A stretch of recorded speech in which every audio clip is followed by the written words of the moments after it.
Hey, I'm Chris, and welcome to episode 22 of the Reunion Church podcast. This is Sunday Recaps, where we discuss a couple key points from the previous service and help you navigate the spiritual formation process. And unlike, what are you pointing at? Nothing, just the subtle. Are you pointing out that the intro is the exact same as it has been for like a whole month?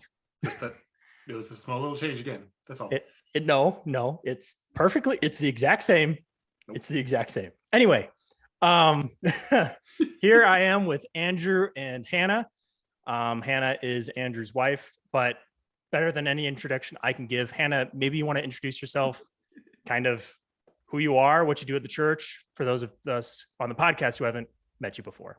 Well, cool. Like you said, I'm Hannah. I've been married to Andrew for a very long time. I've known him for 16 years. So we've been together longer than apart. So that's kind of cool, growing up together. I am in charge of women's ministry here at Reunion Church and fill in some odds and sods where needed. But that is my primary focus, is here at Reunion Church. Yes, people say that. Sorry, I'm Canadian. What is a sod? I don't know. It's odds and sods. Like a weapon? Like a... I don't know. Is it like a mog, but that's what they have in Canada, is a sod? I don't know. Well, we'll have Jen Lockerbie will have to be the next podcast guest, and he can explain what to clarify Canadian. That's my wife. She's from Canada. I'm not from Canada, just my dad is. Oh, sorry. Right. Okay. And Hannah, you're leading one of the women's discipleship groups, right? What's kind of that like? Like, how did that start, and what kind of led to the change in direction of what a normal women's Bible study is? Sure. We actually have two women's discipleship groups that are happening on Wednesday nights and Saturday nights, and we went from doing nothing to doing two groups all at once. And that's purely because our church and its people are kind of spread out at the moment. We've got some down south and some up here in Reunion. And with schedules and things, it just made more sense to do two separate groups. So I was a little nervous at first going from 0 to 2 groups immediately, but it has been really, really good. Really good. Two very, very different groups, different needs, different people, different conversations. But each time we get together, it's always been a great experience.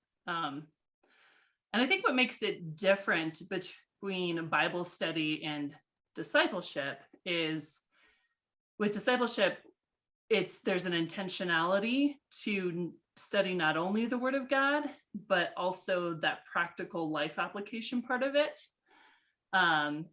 So if, we're studying through a book called Hero Maker that is talking about what it means to, quite honestly, just disciple other people in all spheres of life, and how you can be the hero maker of other people's story and not just only work on yourself. And there's a whole lot of scripture throughout all of that, but it's not just, we're going to just study the book of John, because we'll study those passages that are within the chapters, but then wherever that conversation takes us, we get to kind of tailor that to what the group is experiencing, or a big question that somebody has within the group. Or, we cover what's in the book, and then we've got lots of time left, and that conversation just goes to, I don't know, an issue, a question. It's fantastic. It's a little bit more, yes, more free, and yet also more structured, if that makes sense. Yeah. And I love it. Why do you think that was so critical to have that change? Because I know in the beginning, when you first kind of pitched, we need to do something for the women of Reunion Church, we need to do some sort of group, all of us were kind of like, because all the churches we've been a part of, the men's ministries and the women's ministries were not up to par, not ideal as far as what really needs to happen. Sure. What did you see as the biggest flaw in those types of groups? And how are you kind of meeting that need with this current community? So there's a place for all types of ministry, yes. However, I am not that type of a women's ministry leader. I'm not going to start the cry fest. I'm not going to do the 2 hour, we're going to pray for 10 minutes for this. And then it just like hypes up the emotion and things get higher and higher and higher. And I'm sitting there going, Right. like, everybody is weeping and this is not okay. Yeah. Because again, it's the emotional peak. Like, God gave us emotions and they're there for a reason. However, if every single ministry that we do is either geared toward how to be a Proverbs 31 woman or a cry fest, Yeah. well, there is a whole lot of life that is lived outside of those things. And Right. women are way more, people in general are way more complex than that. I also knew that I wanted to help women, especially the people that are right up close in my life, kind of break out of this idea of this is what a Christian woman and her ministry looks like, and to help them embrace the calling that God has for them. Because I know for a long time in my life, that was really hard for me to see. My role was always behind the scenes. I was Andrew's wife. I was so-and-so's mom. And not that there's anything wrong with that. Those are high and mighty callings. However, I knew that God was telling me to do other things. And I was not doing that because I thought I couldn't. That's for somebody else to do. And there's times and seasons where you don't do those things. But I think, especially with our history of churches that we were involved in, that kind of solidified some negative ideas about what I had and what I was supposed to be doing to serve God. And so I want people, and especially the women in my life, to, if God is calling you to do something, jump with both feet and do it, and find a way to do it. Tell your spouse, tell your partner, tell your friends, hey, I believe this is from the Lord, and I want your help to do this, because I couldn't do these women's groups without him. Like, when God was telling me, yeah, you should do these 2 groups, I'm like, so how do people get to Taekwondo? What do we do on Saturday mornings? Right. And I'm sitting there racking my brain trying to figure it all out. And then Andy's like, Hannah, I've got this. Like, you forget that we're in this together, that I'm here to help. Like, sometimes, and maybe that's just me, but I kind of box myself in that if I can't get it done, then it's not supposed to be done. When he's sitting there like, just ask me to help. Right. The taking the kids to Taekwondo, the grocery shopping, all the little odd jobs of motherhood can also be a part of fatherhood. The odds and sods. And one thing go ahead, Andrew. That was some of the things that we had talked about early on when we were church planting, was that we don't want to run a lot of ministries. Because that's a lot of upkeep that we have to do. And a lot of churches, they kind of, and a lot of people that grow up in church, they expect you to. They expect a women's ministry. They expect a men's ministry. They expect a quilting ministry. They expect whatever it might be.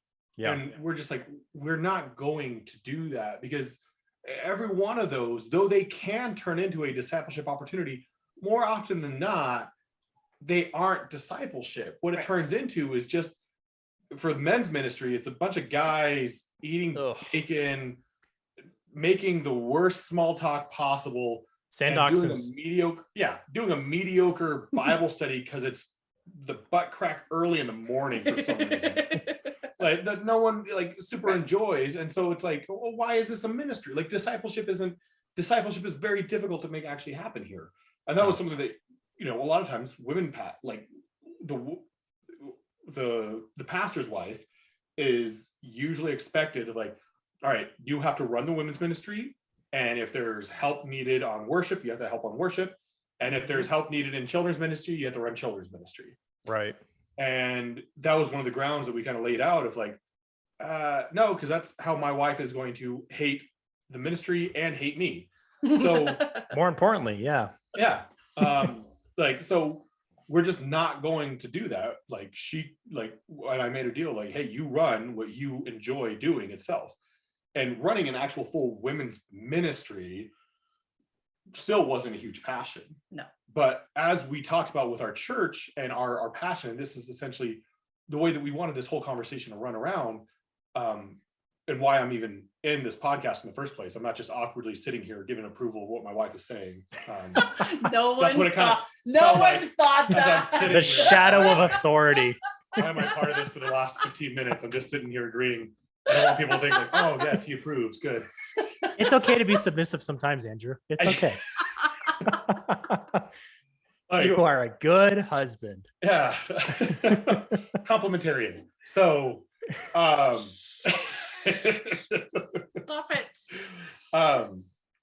So I think what our whole passion has always been around like a discipleship. So everything that we do, the core essential is around like, does it actually provide true discipleship in this moment itself?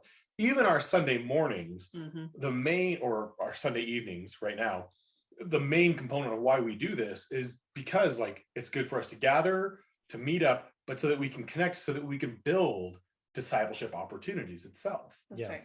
So that's that behind everything that we do. We don't have a children's ministry just to have children's ministry. We have it to build relationships with parents, to disciple parents, and to disciple kids. Yes. And to provide an atmosphere to disciple those kids. We have a discipleship process for those kids. We have a youth and next generation for Justin, not because we just need some ministry for teenagers, but because that ministry, like it has a process around how to actually disciple the next generation coming up. Yeah. Right. And I think we need to remember that discipleship and ministry, the way that we've defined it as Reunion Church, are very different. Yeah. So discipleship is one aspect of ministry, because our whole life is supposed to be ministry. You know, if you are a living, breathing human being who knows Jesus, you're doing ministry. Right. It's just, you know, our church, everything gets filtered through discipleship, just like every family has their own priorities that they filter all of their decisions through. For Reunion Church, any kind of programming that we do gets filtered through, does this allow us to create discipleship opportunities? Yeah, and I think what's interesting too is like, as we were defining the ministries in the early days of Reunion Church, which we're kind of still in the early days, but in the early days, planning for 5 years. right. In the early days of Reunion Church, everything's been kind of rooted around our concept of discipleship and how it's radically different, our approach of discipleship in general.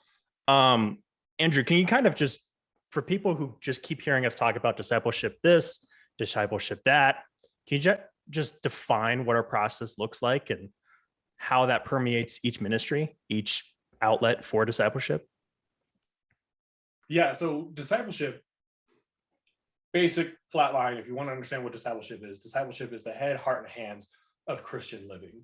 And so when Hannah's talking about, you know, discipling women, what she found when she was kind of meeting with them was that these women, they might have a decent head knowledge in who Christ is, but the heart attitude and the hands of them actually going out and discipling and being leaders in their household, with their kids, being leaders in their workplace, being leaders in their own ministry, highly lacked.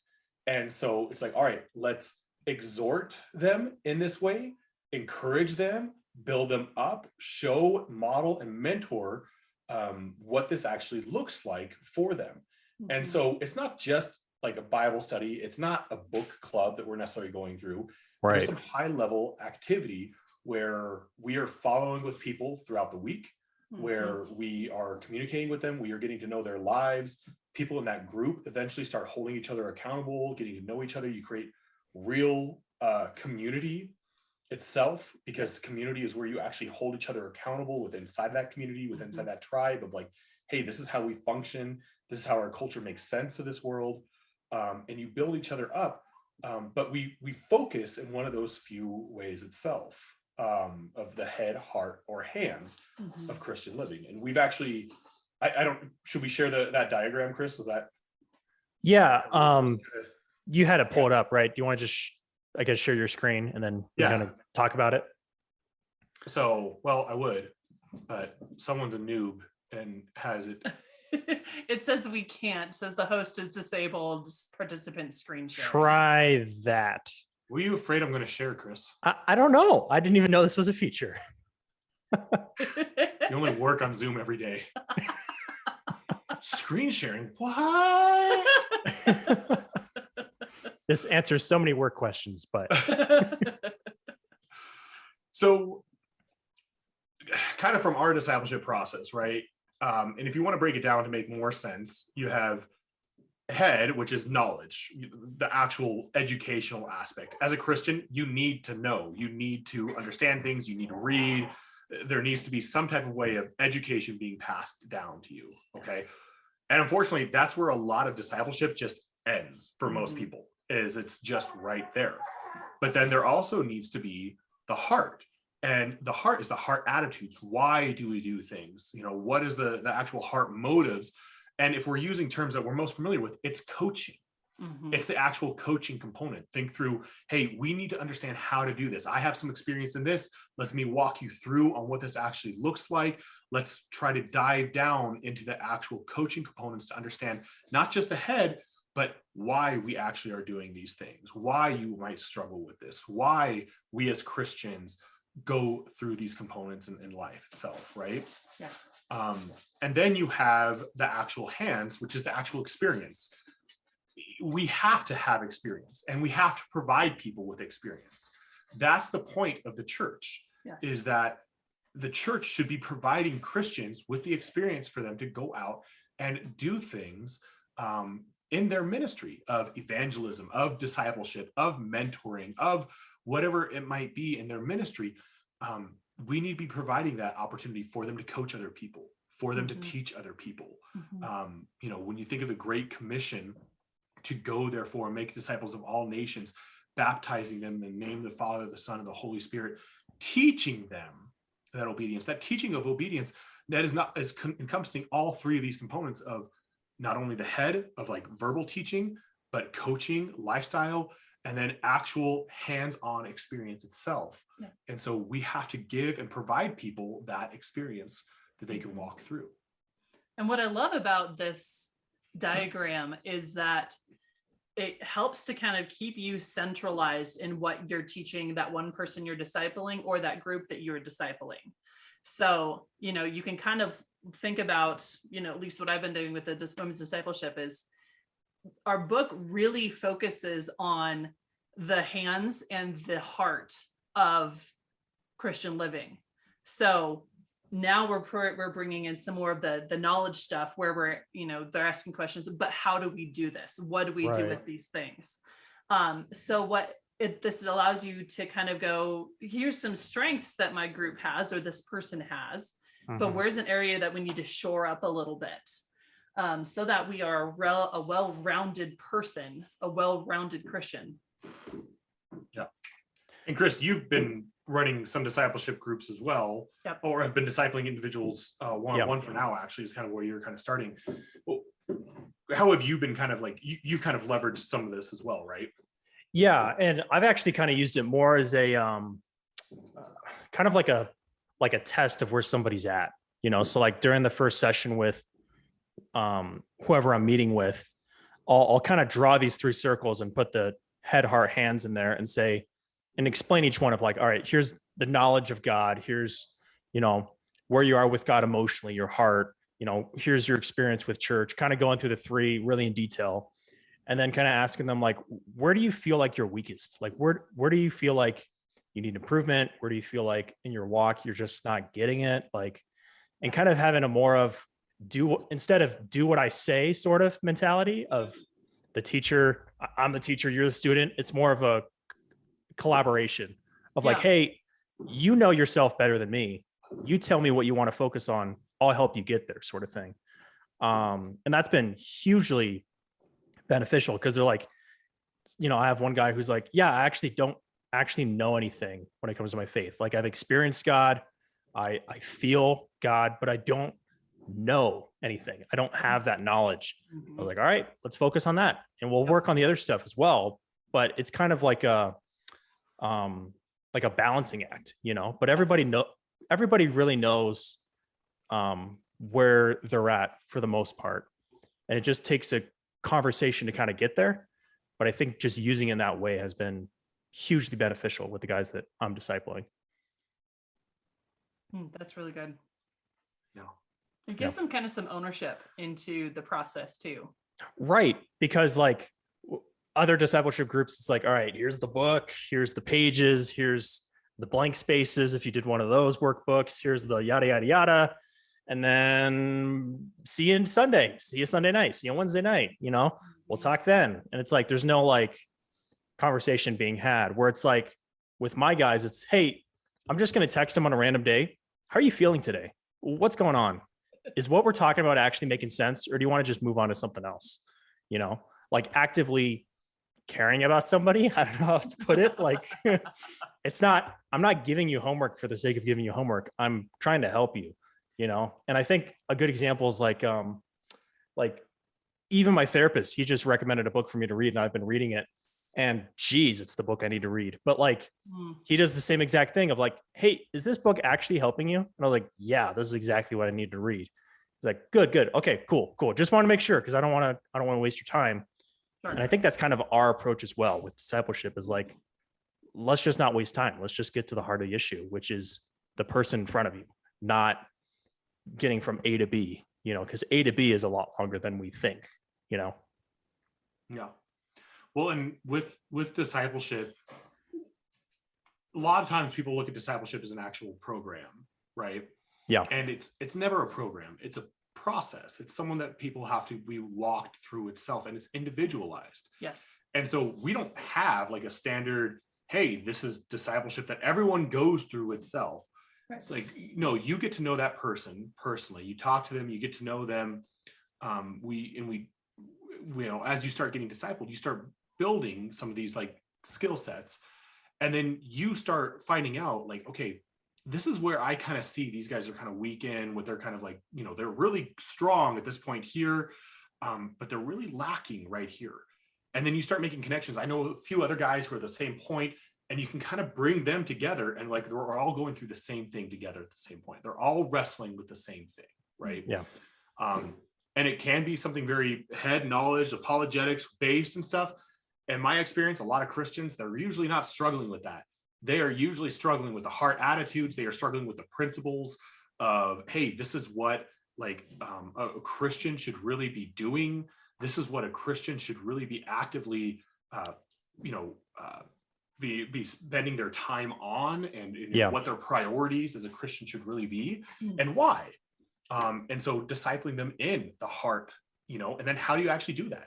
How do I actually help with like, you know, time management, or how do I actually become personable with people and not just a weirdo where people have a hard time even understanding who I am or what I'm even talking about. Yeah.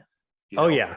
Oh yeah. And there's a lot of weirdos, especially when you even bring up the A word or the D word. Apologetics and discipleship is like, oh geez, one of those. Yeah. But I know, Hannah, from just your story and your testimony, Yell at her dog. You've kind of experienced the flip side of this, where somebody's really knowledgeable and really coachable, but maybe they're missing the experience, or they're really experienced and they're really coachable, but they're missing the knowledge. And being in church environments where people are like that, where they're very focused on one aspect of the three. How does that kind of affect church and just faith in general when you're so focused on one aspect and not the other two or the other three? When you become so specialized in just one thing, you really limit yourself in what God wants to actually teach you. You know, we're wholehearted people. We are soul, we are body, we are spirit. And so all three of those things need to be in balance for us to actually be working properly the way that God wants us to. You know, if we go back to our little lucid chart thing, you know, if we have just knowledge and just coaching, we end up with these consumer people where they just, you know, what can you teach me and what programs do you offer? And unless that children's ministry is, you know, up to par, or you offer this and, you know, a program every single night of the week where I'm learning, and it's all intake, then you end up just being a consumer and there's no output, there's no service. If you end up just doing all coaching, all heart, all experience, all hands, all head and heart, all heart and hands, you end up with, how is he putting? He's got these, charismatic chaos. And this is what we're calling it. This is where you just like all of the zeal and all of the fire, not tempered by any wisdom or experience. So this is where you just burning people left and right because you're so passionate and you feel so like empowered by God to do so. I'm going to do something amazing. So this is like, for all of the good that these Dare to Share, Acquire the Fire, events, like all of that energy with no knowledge. Yeah. And then if you have just all hands and all head, then you have Carnivore Christians, which is the people that are going to eat you up and spit you out. Oh, you don't know Tertullian? You don't, you haven't read so-and-so? Yeah. Oh, let me show you. And then it just becomes like you're just eating people left and right because they cannot live up to this standard that you have. Yeah. Well, and even more dangerous too. You're not really Christian if you don't know this, if you don't experience this, if you don't feel this. Yep. And I think that's the danger of being in lockstep with just one, maybe two of these. Yeah. But really it's just one. People really lean into their strengths and avoid their weaknesses. That's just how we're wired. I mean, that's human nature. Right. And then, but we all know people like that where it's like, oh, here's the nerd who thinks he knows it all, but he has no experience. And, it's like some of those seminary students where, they come back from like a mission trip or they come from seminary and they think they have it all together. And then they come to the real world of faith of like, nah, life's pretty sucky actually. And your answers are not helping, Like I can think of one example where at a former church I went to, there's this guy who came back from a missions trip and he was exclaiming about the wonders of God and saying all this stuff. And then it was someone I knew at this church. And we ended up talking to this lady who was kind of mourning the loss of her husband and just nothing was resonating with what this guy was saying. And it's kind of weird to laugh at, but it was like kind of sad of like, yeah, like you have no experience. You have all the heart, but you have no experience in how to handle grief. You have no knowledge in how to, the sociology of what it means to approach somebody, and just have a heart to heart when it comes to that or whatever it might be. And kind of touching on that. A really good point, because when we're talking discipleship and we're talking about head, heart, and hands of Christian living, I mean, as Christians, we have a whole lot of life that we live within this world. So sometimes discipleship looks like washing dishes together. Sometimes discipleship looks like teaching someone how to do a funeral. Sometimes it looks like teaching someone how to cut up a chicken and place it on a plate. Yeah. Like we kind of sometimes paint discipleship at this glossy, 5x8 print. Follow me. Yeah. Right. And quite honestly, discipleship is just you following Jesus and bringing someone alongside with you and teaching them what you know. Yeah. And if that's the case, then our homes should be the first place that discipleship happens. If you've got someone over for dinner and they offer to do the plates, hey, okay, cool. How's your mom and them? And then you just have that conversation. Hey, so-and-so is going through this, or it was a really tough day with kids, or, and just teaching them that Jesus meets them in the middle of all of life, of every aspect. So that way you're not just leaning into those strengths, just the knowledge, just the head, just the heart. Mm-hmm. You're teaching to the whole person. Yeah. Mm-hmm. If you're not inviting people alongside with you in your day-to-day, if you don't have people in your house, in your life, or just doing ministry with you, like you're not discipling people. Right. You're leading a Bible study. You're not actually discipling anyone. Like real discipleship takes place. For me, my mentor and the guy who discipled me, I went over to his house so often when he had me work on his farm. He had me work on the sprinkler systems that I broke 90% of the time. He had me washing windows, and that was discipleship. I often joke around that discipleship is in the gym often for me. Yeah. But the reality is, like, that is where hey man, come and work out. And it's starting with those conversations and hearing how their day goes. And like with a lot of the guys, with like Cody and Ben and you and some guys that I've had the opportunity to disciple throughout the years, it starts in the gym. Right. And then it moves into the ministry. If I'm just leading it myself and I'm not taking someone alongside with me, hey, I got to tear this down. Why don't you come alongside with me? You're not discipling anyone. Like you should never be doing ministry alone. Yes. You should always just be taking someone alongside with you. Even if you could do it alone, take someone alongside with you. Yes. You have an opportunity to disciple. And that's the biggest struggle that a lot of people struggle with is like, well, I can just do this. Well, don't.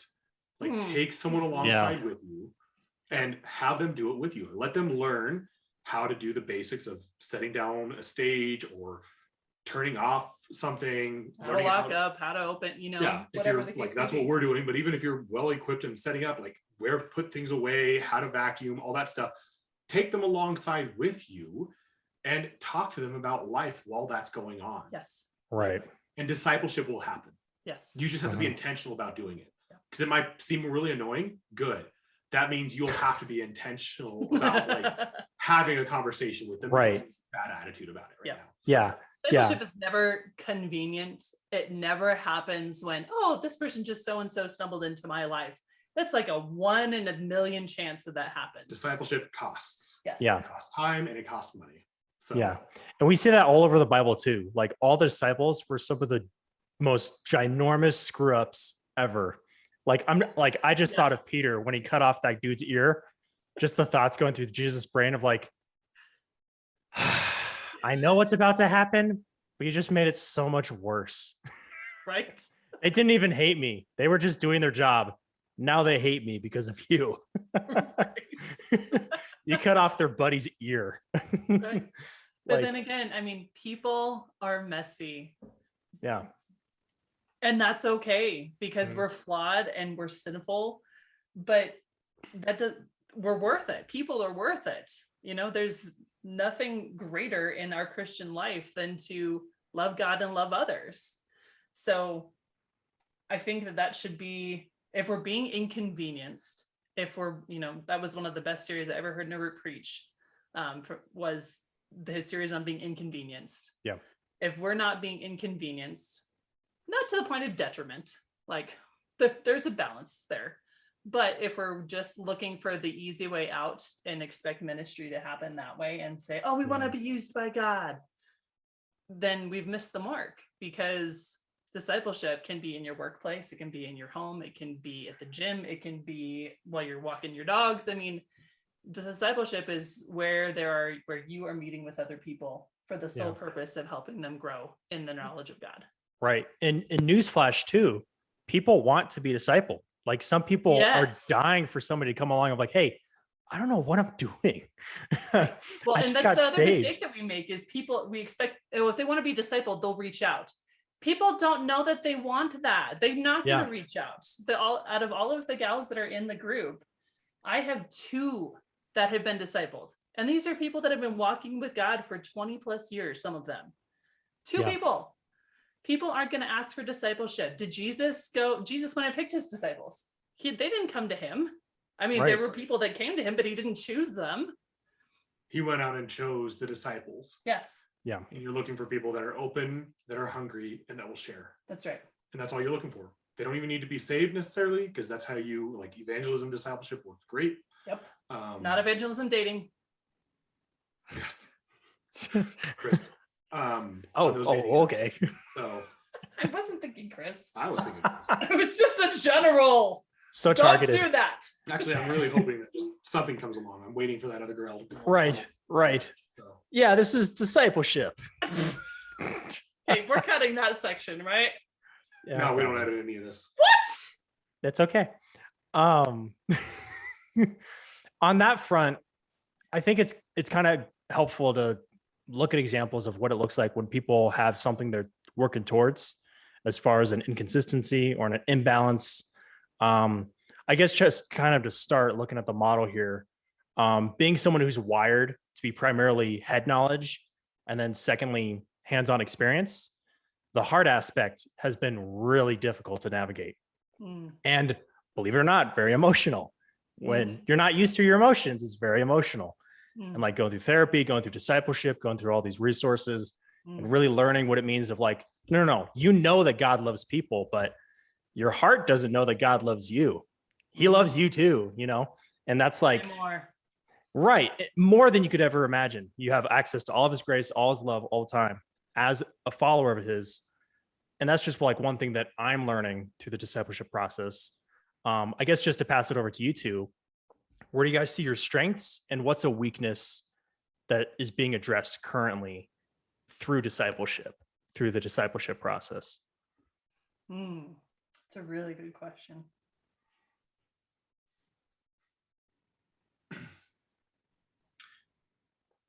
Yeah, I think mine is usually probably the weakness is probably around the knowledge component. Even though I enjoy learning, I don't like how long it can take to learn something. So I'll try to move on very quickly without actually slowing down to actually fully learn it itself. In general, I'll usually try to keep quite a few mentors in my life. So the coaching aspect and having people to be able to talk into my life, I've usually had quite a bit of that just because like I've seen the value in that a ton. You know, and then the experience, like I learn by doing, I learn by trying out stuff a lot. So if I'm reading a book on evangelism, I'll find someone to just test it on and stuff. So like that's, you know, honestly, like, you know, so the knowledge act component and just slowing down to actually fully grasp it, to understand it, can usually be the hardest thing for me to fully know it, or to continue. I'll be like, oh, I got enough of it. I think I got the gist. Let's keep on going. It's like, no, let's revisit that again. Let's revisit and understand that, because there's, you know, some things even after graduating Bible college, thinking like, oh yeah, I fully got this, and then revisiting like, nope, I don't. Yeah, you gotta keep on going back into this. Right. So. Yeah. What about you, Hannah? What do you think?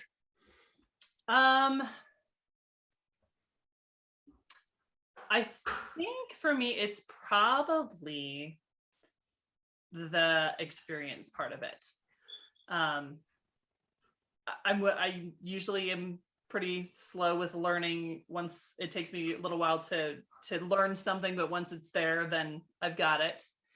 And I enjoy it. And I enjoy getting to know people and talking about hard attitudes. It's not very hard for me to just jump right into forget the small talk, bare your soul. I would much rather do that.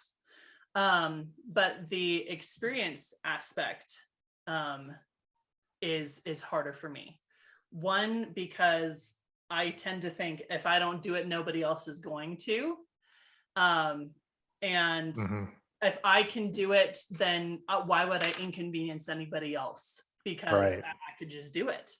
When in reality, I'm robbing someone of the opportunity to use their gifts, for someone to learn a new skill, for me to rest and not have to be running at 110 miles an hour. Like I don't have to balance all 100 plates. I can pass some of those off. And I've not also had a ton of people speak into my life or, you know, give those experiences like the opportunity to serve out, you know, in my, you know, motherhood journey of life. It's been so busy with just raising little people that I haven't had a ton of opportunity to do the serving part. So it feels a little bit weird sometimes to be like, hey, we're going to go and do this service project. And I don't know what we're doing, but we're going to figure it out together. It feels a little disingenuous, but all being refined in different areas, right? Yeah, absolutely. And I think it's also cool too to hear how each of us, I mean, that wasn't even planned. We don't script anything here, but the fact that we all picked a different one, I thought was actually kind of cool. Let alone the intro. Right. Yeah. We rehearsed this whole thing. It's totally written out, all the pauses, all the terrible jokes. What has been one like word of knowledge or one resource or something that you've learned in that process that's kind of anchored the learning process with this new thing? Like I know for me, I kind of mentioned mine of, yes, God loves all people, but he loves you too, has just been, that theme has been coming up over and over and over in prayer and study, just talking to people. Where's something that's kind of anchored you as far as this learning process of like, all right, I'm not getting this thing, but if I have doubts about any of this, I know that this is true, sort of thing. Maybe we'll start with Andrew, because I know, post heart attack, you had a big transition in your life where you learned a lot of things, head knowledge wise. What was one thing that kind of anchored you in that process? I mean, yeah, like the flat out experience of a heart attack will 100% slow you down and like make you. So, but then it was just the actual, like, I don't know how to, like, I don't like physically didn't know how to actually even really slow down itself. So, I had to try to figure that out. And so it was a lot of like actually going to therapy and reading some books, secular books, Brené Brown and, Gordon McDonald's book, Ordering Your Private World, was a really, really good book. Ruthlessly Eliminate Hurry has been another really good book for my own development and growth. Eugene Peterson's stuff has been really good around this. So there's just been there's been a few consistent themes. Watchman Nee's The Spiritual Man was one as well that just spoke a lot around that whole process. And they were all kind of saying the same thing around what this looks like, how to slow down, why you need to. And just the actual, like how that impacts, the soul and how the soul impacts the body physically. So those were just like, I had other people speaking into my life of like, you need to slow down, you need to chill. And then I had the experience, and then it had to come down to the knowledge of like, you better figure this out. Like, Right. What about you, Hannah? What do you think? Quite honestly, just the experience of leading other people has been nothing like, learning how to do something than being thrown right into the middle of it. Right. So that has definitely been a challenge. There is a book called On Being a Pastor's Wife that was by Gloria. Can't think of her name. But that was really good. And it is so not what you would expect. It is literally, you need to lead people and love people. And here's what I mean by that. And it's been really, really good.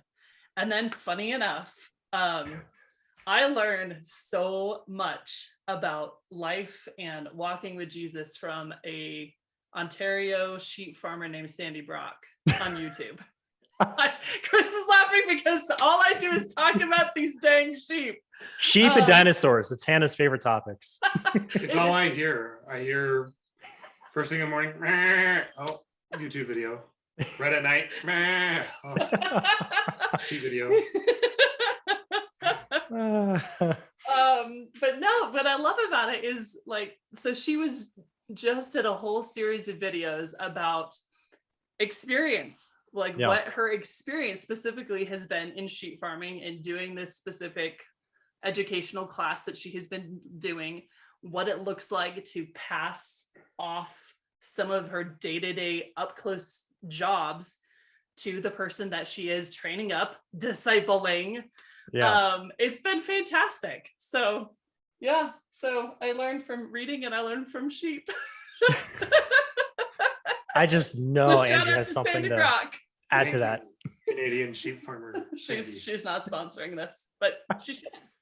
That would be hilarious if our biggest tithe was from a sheep farmer in Ontario. So, well, as we kind of wrap things up here, what are some final thoughts or takeaways as far as like, all right, discipleship's good. I get that.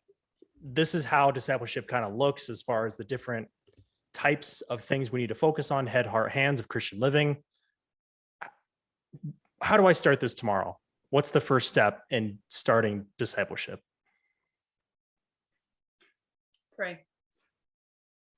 You got to pray for those people of peace. Pray that God would open your eyes to someone who is open, who is hungry, and who will share. That's what you're looking for first.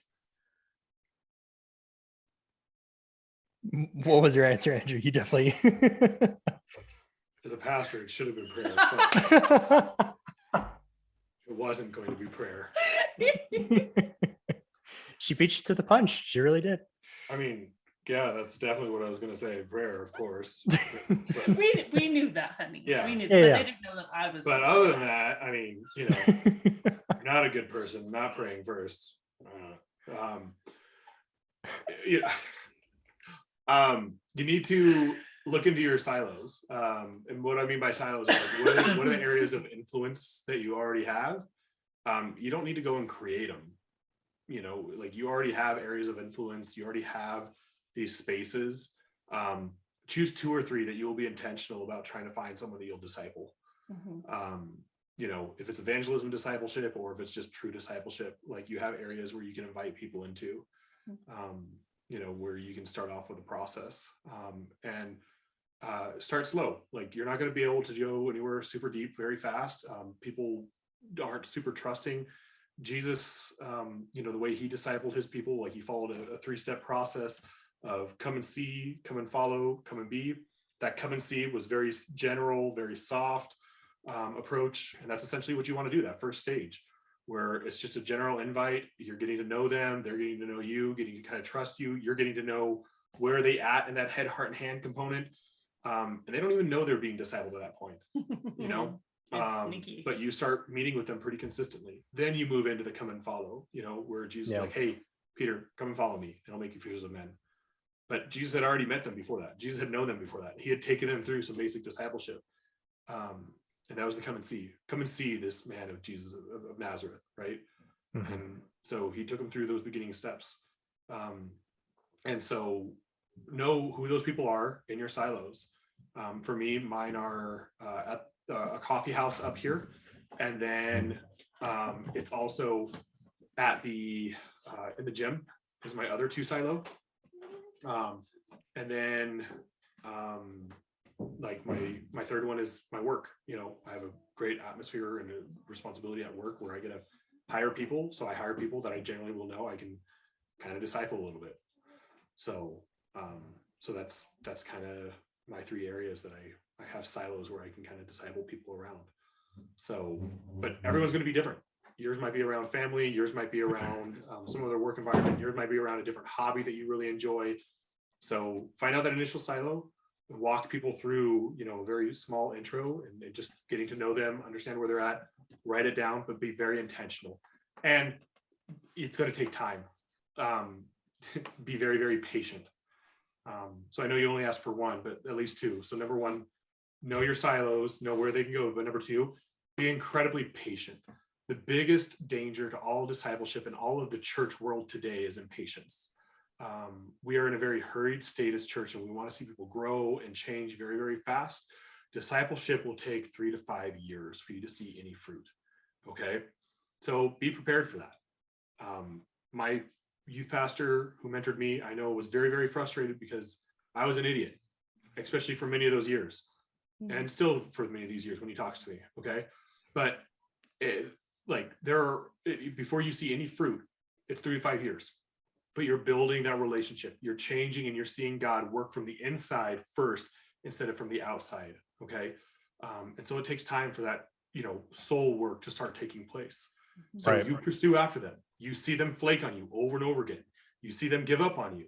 You see them bounce. And there's a few guys that I'm constantly texting, seeing how they're doing. When can we meet up? We get a schedule going for a little bit and then they flake. And then we get a schedule going a little bit longer and then they flake.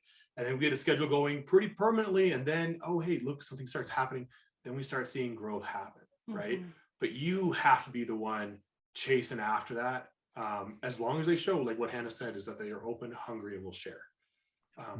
Doesn't mean that they'll be always consistent. Yes. Rarely will they be consistent, especially in this American culture where they are very busy and very hurried. You will have to be very, very patient with them. So buckle up, Christian, settle down, be patient. Stop being a tool. And on that note, that was so encouraging and insightful. You know, we honestly, all three of us, when we get together, talk about discipleship more than anything. So the fact that we did this in under an hour is amazing. So I'm trying to keep track, but you know, we're going to let you guys get back to it. We're releasing this podcast actually a day early on Giving Tuesday. So, you know, if you guys believe in the vision of Reunion Church, if you kind of just get it and want to be a part of this mission, you can go to our website in the description down below and give just an offering, give a tithe, and help support this mission. You know, we're trying to get a new location. We're trying to get a building. That's pricey.